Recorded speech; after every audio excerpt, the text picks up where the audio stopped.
Welcome to Hanging Out with Robert, that's me. This video contains things that I encounter throughout the day. If for some reason I complete a task and you would like to see the details, you can click on the link in the description area below. This video also contains tips and tricks that I learned throughout the years. I plan on leaving this video accessible for about 30 days. After that, you can view it through my Patreon account. Thank you very much for watching. Well, my express shipping seems to be normal shipping. It'll be here 4 days after I place the order.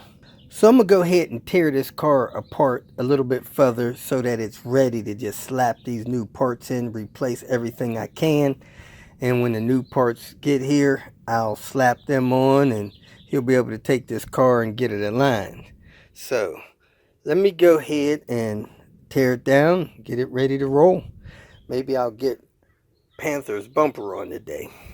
In this video, I'm going to show you how to safely and easily use these Strut spring compressor. Normally used with the McPherson type struts.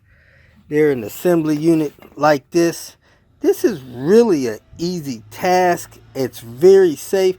I have no idea why people are afraid of or concerned with using these. So let me show you how I do it safe and easy. You can purchase these for about 50 bucks, or you can rent them from one of your auto part stores. These came from O'Reilly's as a loaner tool. You give them a deposit, they loan them to you, you take them back in a couple of days, they give you your money back, and they're really easy to use. Before I get started, to make it a little easier, I normally put a little bit of lubrication on them. They rub under there, so I'll take some WD-40 or something, spray a little bit on there, spray a little bit on the threads of the screws, and then I'll put them on my strut assembly after I remove the strut assembly from the vehicle, which you could see in the linked video in the description area. Put one spring compressor on each side of the strut. You push the pins in. That'll make it lock in place, and then you screw the slack out of the spring compressor. You can do it by hand or whatever. You should not use impact tools on these because it can damage them, I believe. I do use my electric ratchet on them, but not an impact. I don't have any problems using electric ratchet on them. So go ahead and screw these down and make sure your screws clear parts of the assembly. And once you get them screwed down, I'll show you what's next. Take the slack out of the screws. Double check your tool to make sure it'll clear the strut parts. This is the strut bearing. This is the spring seat. And you want to make sure your tools will clear both sides of them and not rub against the parts there. Now that I have it set in place, I'm gonna put my tool on here. You could use your ratchet. I think it's okay to use your electric ratchet wrench, and I'm gonna tighten this side down 5 complete turns with the tool. The tool's there like that. I'm gonna put my electric ratchet on there, turn it, let it turn 5 full times.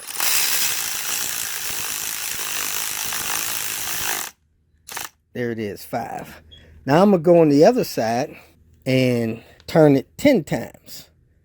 And then I'll come back on this side and turn it 10 times. Then I'll come back on the other side and turn it 10 times.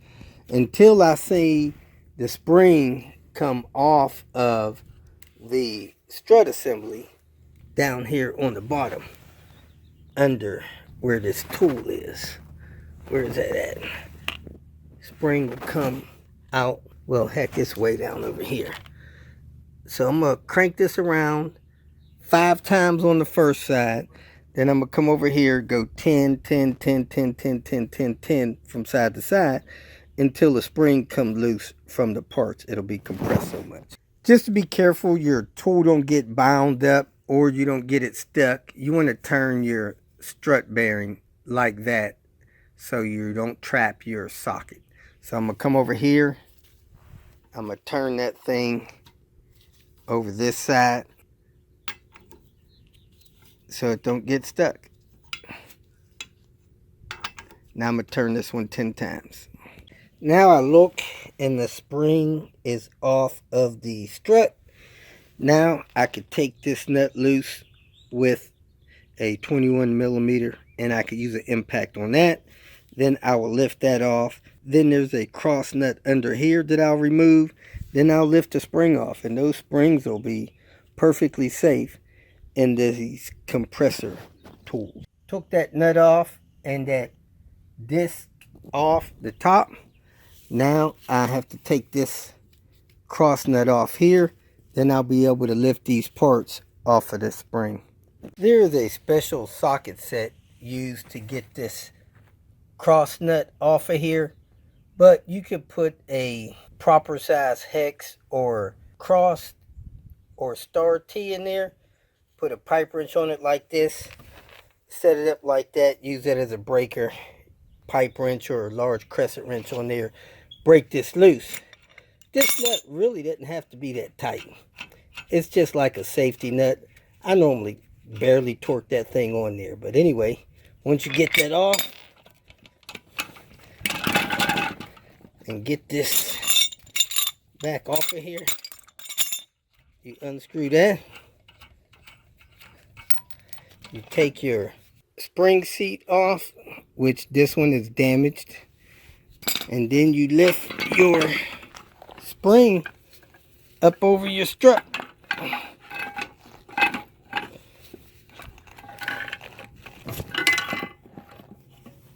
And you're good to go to put your stuff on your new strut or do whatever you want to do about putting new springs on. You can take those loose, just turn them 5 turns each side, or turn one side 5 turns and the other side 10, then 10, then 10, 10, 10, 10, until you can get your tools back off, because they'll be extended again. Got any questions? Let me know. So here's a couple of my safety tips in using these. One, you want to lock your pins in so that they don't bounce out of the springs. 2, you retract these sides down together. 3, you don't get your tools trapped in the parts on the strut. And 4, whenever you go to remove them, you remove them evenly, turning one side 5 times, the other side 5 times. Just go back and forth. And then for an extra bonus, like I said, I lubricate the screws in them so that they do not bind up and they're easier to turn in there. I'm going to take these off because I'm not rebuilding these struts. I think these struts are actually damaged. But let's see here. If I push these in, they should extend out within a couple of seconds. Well, that was kind of hard to push in. That's a good sign. Let it go. It extends back up. A little noisy, but it does extend up in a reasonable amount of time. This shock is probably still good. Those are actually lowering springs, so I didn't have to compress them much. But I'm going to put these back with stock springs. For some reason, some extra person put a zip tie on the bottom of this boot to try to keep it down on the shock. I don't know why they do that. You don't do that. You let the boot hang over there and do its thing. Don't force it down on there in case it extends out. It needs this little extension space without being strapped. So I'm going to take that loose. And the bump stop was destroyed, deteriorated. The spring seat has some cracking in there. So even though they're not old, it's 2015, I think. Week 52 is when they were manufactured. But they have cracking in there. So I'm going to pitch them in the trash. You always want to put your spring compressors on before you take off your top nut. Because like on this one, when I pulled off the top nut, it also pulled this nut off. So if I wouldn't have had the springs compressed, this would have came apart on me. Good to go. And as you can see, the tears in this spring seat as well. Question, folks, is this for real? Is the ball joint supposed to be coming up from the bottom on this outer tie rod end? Somebody installed this outer tie rod in. It comes up from the bottom and the nuts on top. I have never seen that before. Let me know if that's right or wrong. I guess I'll check the other side. Next, I took this outer tie rod in loose. Now I'm going to take this caliper off, hang it from the strut. Then I'm going to replace this control arm. I got a couple bolts on the other side of the subframe over there. I got this bolt under here. I already got the ball joint out. I think I might have to move over that bump stop. I'm not sure, but let me go ahead and swap this control arm out. And then I'm going to replace this CV axle. To get this control arm out, I took the two bolts out of the front of this mount. After I had a jack in place, I jacked the engine up so I can have access to those two 17 millimeters. Let me go ahead and unscrew those. I already unscrewed that 18 back there. Then I'll be able to slide this control arm out, put the replacement in place. Got this ProTech CV axle from IPD. It is looking good. I'm gonna slide it in there and lock it down. Lock and load, people. I got the new control arm in, torque down. I need to switch over that little bump stop. I'm gonna do that before I put the CV axle so it's not in my way. Got the CV axle in, the courier bolt torqued in. I got the control arm in, these bolts torqued in. I just dropped the knuckle and I knocked the ball joint out with a chisel and a 2-pound sledge. Just waiting on parts so I can get her done. Next, I'm going to replace this front engine mount on the front of the subframe. Reach down there, 15 millimeter bolt, take it loose, then go under the car and do some stuff under there. Let's get this bolt out first. I unplugged the intake duct from there so I can reach the bolt down there. It just pulls loose. No attachments or pins or nothing. This is how I got this bolt out the top. 15, an adapter, another adapter, long extension, and I broke it loose, put my Henry on it, spun it off. Now I'm gonna go deal with the bottom. I got a jack under there. I'm gonna take this mount loose here. I'm gonna take the torque mount loose up front there, the two 18s. These are 14s. Then I'm gonna jack the engine up a little bit. Then take the bolt out of the bottom of the mount and I'm gonna jack it up until I could clear that mount. I took the two bolts out of there, two bolts out of that front engine mount. I took that 14 millimeter bolt out there on the bottom of the mount. Now I'm gonna jack it up and hopefully the mount will fall out and I'll grab the replacement and slide it in place. Jacked the engine up as high as I could. The bolt had about a 1/4 inch left to come out of the mount. I lowered that subframe bolt about 1 inch. Lowered this one about 1 inch. I was able to rotate the mount to get it from under the space. I squeezed it up in between this lower radiator hose, brought it out through the top. Now I'm gonna find the matching mount, lower it down in there, put it in place, and then raise the subframe on it. I also had to move this wire harness so that I could get the bolt out of the top and get the tool around it. These mounts look identical. This is an EAC mount. I really can't tell the difference between them. So let me go ahead and drop that down there and get it bolted in. I dropped it down there. I reached around this lower coolant hose, pulled it out of the way, dropped the mount down there.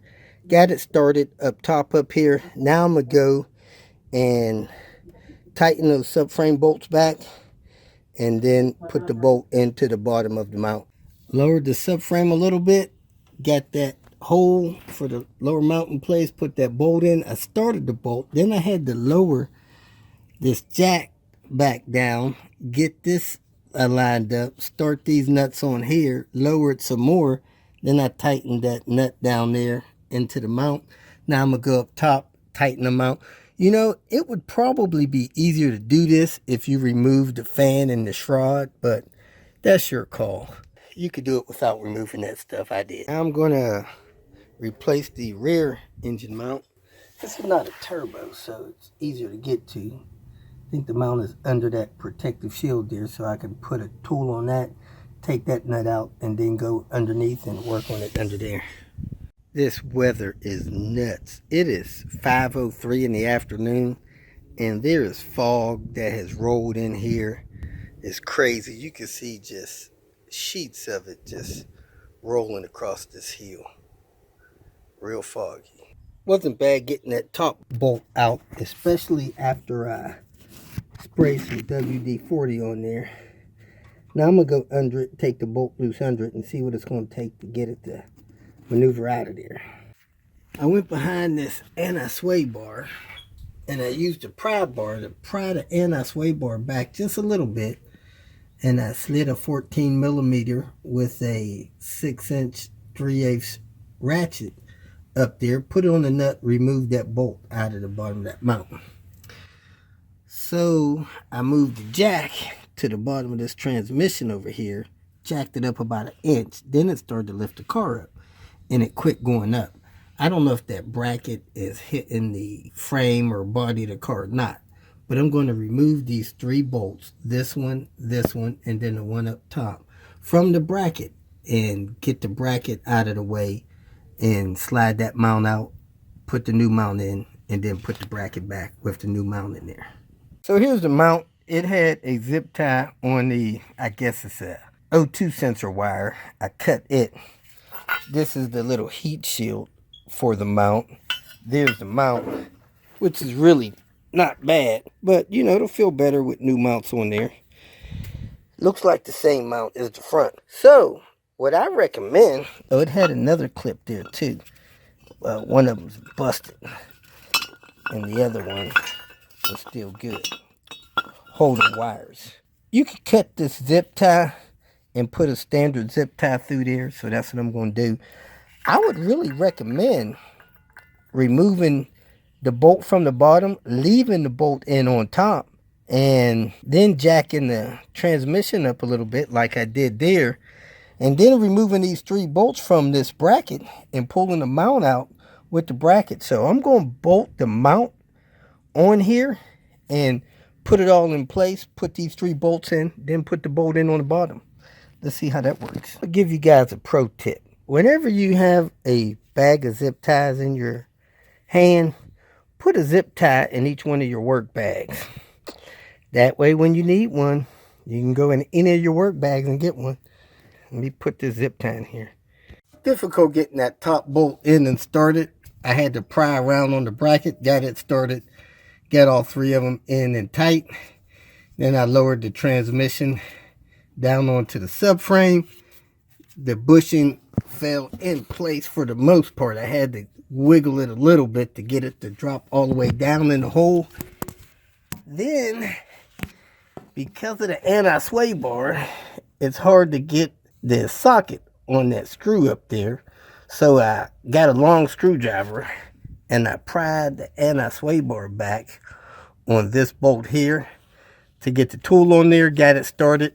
Then I tightened it in, and then I pried it back a little bit to get my tool to drop out.